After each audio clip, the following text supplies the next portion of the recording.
오늘 말씀 나누기에 앞서 먼저 지난 시간의 내용, 오늘 본문 그 앞부분의 내용을 잠깐 되짚어 보도록 하겠습니다. 지난 시간 6장 앞부분에서의 말씀에서는 성도들 간의 다툼을 처리하는 부분에 대해서 살펴보았었죠. 성도들 간의 다툼을 가지고 그것을 세상 앞에, 믿지 않는 사람들 앞에 가지고 나가는 것, 그렇게 고발하는 것은 옳지 못하다. 그렇다면 성도들 간의 다툼이 있을 때 그것을 어떻게 처리하는 것이 바람직한 처리가 되겠는가? 지난 시간 살펴봤던 말씀인데 6장 2절과 5절 말씀을 같이 함께 한 번 더 보겠습니다. 같이 읽어보겠습니다. 성도가 세상을 판단할 것을 너희가 알지 못하느냐? 세상도 너희에게 판단을 받겠거든 지극히 작은 일 판단하기를 감당하지 못하겠느냐? 내가 너희를 부끄럽게 하려 하여 이 말을 하노니 너희 가운데 그 형제간의 일을 판단할 만한 지혜 있는 자가 이같이 하나도 없느냐? 왜 세상 가운데 믿지 않는 사람들이 고발하게 되죠? 그들 안에 지혜 있는 자가 없어서, 지혜 있는 성도가 없어서, 그것을 판단할 성도가 없어서. 그것은 다툼이 있을 때는 성도가 판단해야 한다. 지혜로 판단해야 된다. 지혜로운 성도가 판단해야 된다. 어떤 법이나 규정을 따르는 것, 그것도 필요하죠. 어떤 관리나 간섭을 따르는 것도 있죠. 그러나 정말 중요한 것은 그것은 성도가 판단한다. 지혜로. 여러분 모두가, 저를 포함해서 우리 모두가 참으로 그것을 판단할 만한 지혜 있는 성도, 우리 모두 그렇게 되기를 소망합니다. 자, 오늘 말씀은 다툼에 대한 교훈, 세 번째 시간 계속 이어서 살펴보도록 하겠습니다. 자, 오늘 본문 말씀을 살펴보면서 시작부터 많은 생각이 들었습니다. 설교자가 이제 본문 말씀을 보면서 설교를 준비하다 보면 이제 그런 것들이 있죠. 오늘 성경 말씀은 이거구나. 그래, 난 이 얘기를 우리 성도님들과 하고 싶었어. 이제 막 원고를 준비하면서 신이 나죠. 그래, 내 생각이 이 생각이었어. 우리 성도님과 이거를 막 나눠야지. 네. 근데 가끔 그런지 못할 때가 있습니다. 나는 이렇게 생각하는데, 나는 성도님들과 이것을 같이 이야기하고 싶은데, 본문 말씀은 그렇지 않구나. 내 생각이 잘못하고 있었구나. 그럼 어떻게 해야 되죠? 설교자는 본인의 생각, 본인의 입장을 바꿔서 말씀에 맞추어 말씀을 함께 나눠야 하겠죠. 말씀 앞에 자신의 입장을, 자신의 생각을 고집할 수는 없는 것이니까요. 몇 주 전에 식당에서 식사를 하는데 우리 박동준 집사님께서 식사 중에 이런 말을 저에게 해줬습니다. 우리 박동준 집사님 말씀이 우리 김 목사님은 기면 기고 아니면 아니다, 이게 참 확실한 사람이다 라고 저를 얘기를 해주시더라고요. 제가 그렇습니까? 하면서 제가 속으로 기분이 좋았습니다. 기면 기고 아니면 아니다, 저는 제가 그게 옳다고 생각했고 또 저를 그런 사람으로 봐주신다니 되게 기분 좋았습니다. 그러니까 제가 뭔가 흐지부지하는 일이 있으면은 김 목사 보기에 그거는 김 목사가 냅둬도 괜찮다고 생각해서 그러는 보다 하시면 될 것 같아요. 저는 이건 진짜 아니다 싶으면은 아닌 거고, 이건 맞다 싶으면 맞은 거고. 우리 관리집사님께서 그렇게 저를 얘기해 주시더라고요. 기면 기고 아니면 아니다, 저는 그게 제 자랑이었습니다. 그럼 나는 그런 사람이지. 오늘 말씀을 준비하면서 다시 한번 깨닫게 되었습니다. 오늘 말씀 다툼에 대한 교훈을 이어서 계속 살펴보도록 하겠습니다. 성도가 서로 고발하는 것에 대해서 본문은 것을 이렇게 설명합니다. 우리 말씀 볼까요? 우리 7절 말씀을 한 번 더 보겠습니다. 7절 앞부분만 제가 상반절만 읽어보겠습니다. 너희가 피차 고발함으로 너희 가운데 이미 뚜렷한 허물이 있나니. 성도가 서로를 고발하는 것, 그것을 가리켜 성경은 말씀하기를 그것이 뚜렷한 허물이다 합니다. 제 원래 입장은 이런 것이었죠. 아니, 잘못이 있으면 고발해서라도 바로 잡아야지. 근데 그것은 제 생각인 거고, 성경은 분명히 말씀합니다. 피차 고발한 것은 너희 가운데 이미 뚜렷한 허물이다. 이것이 허물인가 아닌가 살펴볼 문제가 아니라 그것은 이미 뚜렷한 허물이다 했습니다. 이 허물이라는 부분이 다른 한글 번역 성경인 새번역 성경과 현대인의 성경에서는 실패, 그것은 이미 너희 가운데 실패한 거다, 실패라고 표현되어 있습니다. 또 영어 성경에 표현된 그 단어는 패배라는 단어가 써져 있습니다. 신약 성경 원어인 헬라어에서 이 단어 헤테마라는 단어가 써져 있는데 그 단어는 악화, 손실을 의미합니다. 우리가 다툼 가운데 그것을 서로 고발하는 것, 그렇게 따지는 것은 허물이고 실패고 패배고 악화이고 손실이다. 우리는 고발을 통해서 이것이 잘잘못을 따져야지 하고 그런 고발을 통해서 상황을 개선시켜 보겠다 합니다. 우리는 고발을 통해서 상대방을 굴복시키고 내가 이겨보겠다고 합니다. 그러나 올바른 것을 잡아서 더 좋게 만들겠다, 개선시키겠다 하지만 그것은 일을 악화시키는 것이다. 그것은 오히려 손해를 보는 것이다. 이겨보겠다고 고발하지만 그것은 실패하는 것이고 패배하는 길이다. 이미 그렇게 된 것이다 라는 말입니다. 먼저 고발할 거리가 있다는 것 자체가 허물이죠. 고발하는 내용이 무엇이든 간에 그 고발하는 건덕지 자체가 이미 문제가 일어난 것이니까 그 자체가 허물이지요. 다음은 그 일어난 문제를 고발하는 자체가 또 허물입니다. 그 문제, 그 일에 대해서 서로 이해하지 못하고 다투었기 때문입니다. 믿는 자들 간에 사랑으로 품어주지 못해서 다툼이 있다는 것, 서로 내가 잘났다, 네가 옳다, 네가 그르다, 내가 맞다 다투는 것, 그것이 허물입니다. 기독교는 사랑의 종교입니다. 하나님은 사랑이시죠. 제가 요즘 지나치게 사랑의 하나님보다 공의 하나님을 좀 강조했던 것 같습니다, 이 자리에서. 하지만 공의 하나님은 또한 동시에 사랑의 하나님이시죠. 그러니 그 하나님 앞에 또 그 하나님을 믿고 섬기는 우리가 서로를 이해하지 못하고 용납하지 못하는 것, 그것은 사랑의 모습이 아닙니다. 다투는 모습, 사랑의 모습이 아닌 그 다투는 모습이 바로 허물입니다. 물론 시비를 가리는 일, 옳고 그름을 가리는 일은 중요합니다. 그러나 그것이 다툼이 되어서는 안 되고 그 다툼이 고발까지 가서는 더더욱 안 됩니다. 그리고 저번에 몇 번 또 말씀드렸듯이 또 나아가 성도가 서로를 고발함으로 인해서 교회의 영광을 가리고 하나님의 영광을 가림으로 허물이 됩니다. 그러니 우리는 다투지 말아야 하고 다툰다 하더라도 고발해서는 안 됩니다. 성도의 다툼과 그 다툼으로 인한 고발의 모습을 보면서 세상은 우리를 보고 무엇이라 말하겠습니까? 하나님 믿는 사람들이 뭐 저래, 교회가 뭐 저래, 자기들도 저러면서 무슨 사랑과 용서를 가르치고 서로 그렇게 하라고 하는가. 제가 고린도전서 말씀 여러분과 쭉 살펴보면서 이 얘기 자주 드리네요. 교회 다니는 사람들에 대한 세상 사람들의 평가. 예전 세대에는 그럼 믿는 사람들은 뭐가 달라도 달라. 얼마 전 세대는 믿는 사람들이나 안 믿는 사람이나 똑같아. 요즘 뭐죠? 믿는 것들이 더해. 성도의 다투는 모습, 또 그 다툼 때문에 고발하는 모습은 결코 교회의 모습에 덕이 되지 않습니다. 믿는 사람들에 대한 세상 사람들의 이런 생각은 전도와 선교에 또 주님의 사랑과 은혜, 그 구원을 전하는 데 큰 걸림돌이 되겠죠. 심지어 교회 안에서도 그 다툼의 모습으로, 그 고발의 모습으로 이미 교회 안에 들어와 있던 사람들도 상처받고 교회를 떠나는 일이 생기기도 합니다. 그래서 이것은 이미 뚜렷한 허물이다. 다툼과 고발이라는 이 허물, 그것이 우리의 허물이, 우리 교회의 허물이 되지 않기 위해서 우리는 어떻게 해야 할까요?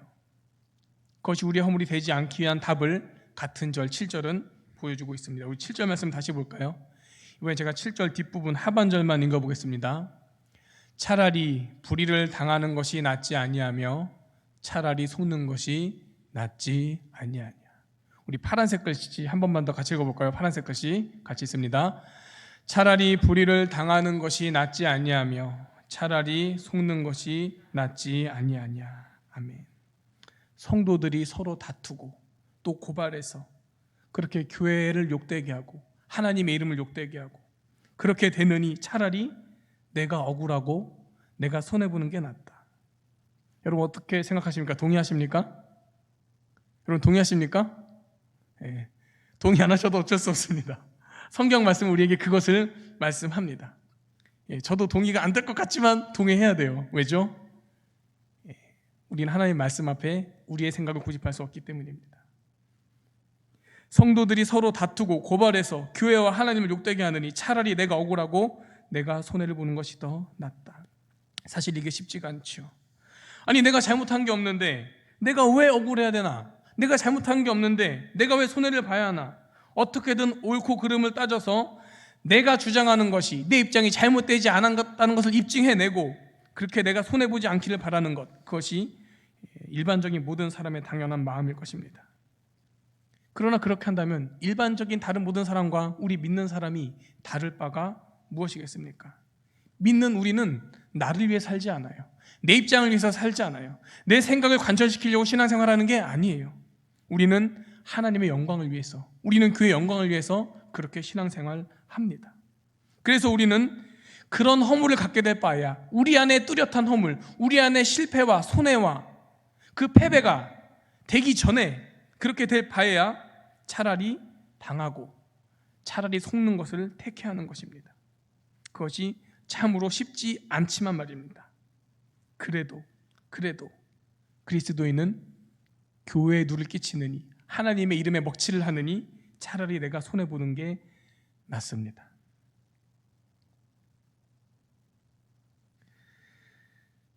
내가 입는 손해, 내가 받는 손해를 생각하지 않아도 어쨌든 옳은 것은 옳고 그런 것은 그런 것으로 확인해야 되지 않겠습니까? 할 수도 있겠습니다. 제가 성격이 좀 그렇습니다. 저한테 직접적인 손해나 이익이 없어도 제가 좀 나랑 상관이 없어도 아닌 건 아니다 그 못 참아요. 그래서 우리 박동희 선생님이 그런 말씀 하셨나 봅니다. 우리 교육자분들은 저랑 같이 차 타고 가시면서 보신 적 있을 거예요. 제가 차를 타고 예를 들어서 신호 대기를 하는데 뭐 저쪽에 있는 딴 차가 신호 위반을 위험하게 확 하고 갔습니다. 그럼 저는 상관없잖아요. 근데 저는 화가 막 나요. 아니 저 차가 어떻게 저럴 수가 있어? 저랑 당장 상관이 없어도, 저 멀리서 딴 차 이렇게 지나가도 저한테 직접적인 이익이나 손해가 없어도 저는 이게 아니다 싶으면 그냥 화가 막 치밀어 오릅니다. 그래서 누가 그러시더라고요. 분노 조절 장애가 있는 게 아니냐고. 그렇죠. 내가 직접적인 이익이나 손해가 없어도 아닌 건 아니지 않느냐, 옳은 건 옳은 거고 그런 건 그리지 않느냐 할 수도 있겠습니다. 교회 안에서의 다툼에서도 이와 비슷한 상황이 있을 수 있겠지요. 아니 김대영 목사님, 내가 이것을 따지는 거는 내가 이익 보고 내가 손해 보고 때문에 따지는 게 아닙니다. 우리 교회를 위해서 이걸 따져야 되는 거 아닙니까? 그럴 수 있겠죠. 이런 생각을 하는 우리는 조심해야 할 것입니다. 자기의라는 것을 말입니다. 내가 보기에 이건 옳지 않다, 이게 뭐냐 하면서 자기의 의를 기준으로 상황을 판단하고 저처럼 욱하고, 그러나 이러한 것조차도 내려놓아야 합니다. 우리 7절 말씀 다시 한번 볼까요? 우리 한 번 더 같이 있습니다. 시작. 너희가 피차 고발함으로 너희 가운데 이미 뚜렷한 허물이 있나니 차라리 불의를 당하는 것이 낫지 아니하며 차라리 속는 것이 낫지 아니하냐. 그러한 다툼으로 인한 고발이 이미 허물이다. 그것은 이미 악화이고 이미 손해다. 그것은 이미 실패이고 이미 패배이다. 그러니 차라리 불의를 당하고 속는 게 낫지 아니하냐. 이 질문도 제가 여러분께 몇 번 드렸던 것 같습니다. 우리가 가장 따를 만한, 우리에게 가장 귀한 신앙의 본이 되는 분은 누구시죠? 예수님입니다. 예수님 어떻게 하셨는가? 예수님은 옳고 그름을 따지실 때 있으셨죠. 그런데 예수님의 생애와 예수님의 사역 가운데 가장 중요했던 순간, 예수님은 차라리 당하고 차라리 속는 길을 택하셨습니다. 예수님께서 십자가에 달리실 때 사람들이 이렇게 말했습니다. 그들의 말을 볼까요? 우리 누가복음 23장 말씀인데, 예수님 십자가에 달리실 때 사람들이 이렇게 말했습니다. 제가 파란 글자 읽어보겠습니다. 저가 남을 구원하였으니 만일 하나님이 택하신 자 그리스도이면 자신도 구원할지어다. 내가 만일 유대인의 왕이면 내가 너를 구원하라. 사람들이 그렇게 조롱했어요. 그때 예수님 어떻게 하셨죠? 예수님은 그들의 말 앞에 그저 묵묵히 당해 주셨습니다. 그리고 그저 그렇게 자신이 갈 길을 가셨습니다. 만약 성격 급하고 욱하는 제가 예수님의 자리에 있었으면 저 어떻게 했을 것 같습니까? 여러분 어떻게 했을 것 같습니까? 저는 만약에 제가 예수님 자리에 있었다면, 제가 십자가에 달려있는데 사람들이 조롱해요. 네가 남을 구원했으니까 네가 하나님이 택하신 그리스도면은 너 스스로는 구원해봐라. 그럼 제가 어떻게 했을 것 같습니까? 전 십자가에서 뛰어내렸을 것 같아요. 팍 뛰어내려서, 봐라, 내가 하나님이 택하신 그리스도 맞거든? 니들이 지금 잘못하는 거다 라고 저는 했을 것 같습니다. 저들이 틀리고 내가 옳으니까, 저들이 진리를 모르니까, 내가 진리를 드러내야 되니까, 내가 옳으니까, 단지 옳고 그른 걸 떠나서 이것이 진리니까, 내가 뭐 십자가에 달려서 아프고 안 아프고 떠나서 내가 하나님의 아들이 맞으니까 이것을 내가 이 진리를 드러내겠다, 저였다면 아마 그렇게 성격 급하게 십자가를 스스로 뛰어내려와서 내가 하나님이 택하신 그리스도다 했을 것 같아요. 그러나 예수님은 그렇게 하지 않으시고 차라리 당하는 길을 택하셨습니다. 그리고 이것이 중요하죠. 그리고 그렇게 하나님 아버지의 뜻을 이루셨습니다. 우리는 옳고 그름을 따지지만 사실 가장 중요한 것, 제일 옳은 것은 이것입니다. 하나님 아버지의 뜻을 이루는 것. 그것이 옳은 겁니다. 내 기준에 옳다 그르다 따지는 게 중요한 게 아니라 하나님의 뜻을 이루는 것, 그것이 옳은 것이고 하나님의 뜻을 이루는 것, 그것이 중요한 것입니다. 우리 계속 말씀 보겠습니다. 이어지는 8절 말씀 같이 또 함께 읽겠습니다. 8절입니다. 너희는 불의를 행하고 속이는구나. 그는 너희 형제로다. 다툼과 고발에 대해서 말하기를 불의를 행하는 것이다. 그리고 중요한 얘기를 전하고 있죠. 그는 너희 형제로다. 니들 서로 옳다 그르다 치고받고 싸우는데 너네들은 형제다. 바울은 고린도 교인들에게 말합니다. 우리도 마찬가지예요. 우리가 네가 옳다 내가 옳다 뭐 서로 네가 잘못했다 뭐 이렇게 싸우지만 그것은 불의를 행하는 것이고 주님도 우리에게 말씀하십니다. 왜 그러니? 너네들은 형제인데. 우리 왜 형제지요? 우리 왜 형제지요? 아버지가 같으니까 형제지요. 우리 한 분 하나님 아버지, 같은 아버지 하나님 섬기고 있잖아요. 한 아버지 같은 아버지를 둔 우리는 형제입니다. 그런 형제는 서로 불의를 행하고 속여서는 안 됩니다. 다퉈서 안 됩니다. 저희도 이제 애들이 둘인데 싸우면 항상 말이죠. 싸우면 안 된다. 물론 싸울 수 있죠.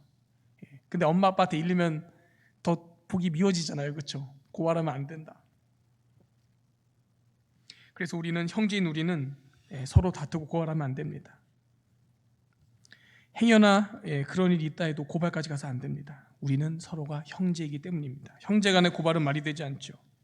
이것은 믿지 않는 사람들도 하지 않는 일이죠. 물론 간혹 이제 아주 개념 상실하고 어이없는 사람들이 형제 간에 뭐 부부 간에 이렇게 가족끼리 고소하는 일들도 있고 간혹 뭐 그런 뉴스는 예전에 많았죠. 재벌 집안에서 이제 후계자가 세워질 때 형제들 간에 이제 막 아버지 기업 뭐 유산 물려받겠다고 고발하는 일이 있긴 하지만 그게 정상입니까? 다들 욕하죠. 저게 뭐야 형제들 간에. 형제들 간에 그것은 도리가 아닌 것입니다. 다들 그 모습을 보고 욕하죠.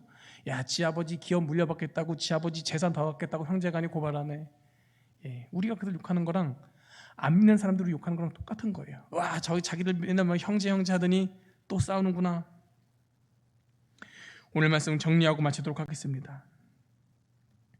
이 다툼에 대한 이야기 오늘 세 번째 시간인데 첫 번째 시간부터 제가 드렸던 말씀이네요. 우리 안에 문제가 없을 수는 없습니다. 교회는 연약하고 부족한 사람들의 모임이다.